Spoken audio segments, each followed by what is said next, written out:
للأسف بعض اللقطات شوهت من بداية البطولة أثناء حذف العلم والاسم والمراسل والمعلق في المدرجات واللاعب، ولكن الطائرة المغربية نقلت المنتخب الجزائري من الرباط إلى مراكش. تم إخفاء شعار الطيران المغربي، لا تخفيه، هو موجود بالأساس. عندك إضافة كابتن يوسف؟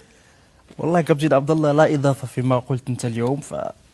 هاي تراكمات أذكرها في الحلقة، تراكمات مستمرة. نعم. في كل يوم كابتن عبد الله تتحدث أنت عن هذه لنقول هفوات للتنبيه، لكن للأسف دائما تتكرر مرارا وتكرارا.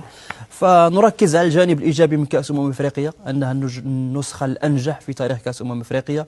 نركز على الملاعب الجيدة، نركز على الحضور الجماهيري، نركز كذلك عن المنتخبات المشاركة وجماهيرها وما تنقله وتتناقله عن المغرب، وعن ضيافة المجتمع المغربي، وكذلك عن البنيات التحتية التي يزخر بها المغرب. ونترك هذه الجوانب السلبية للناس السلبيين أو الجهة السلبية.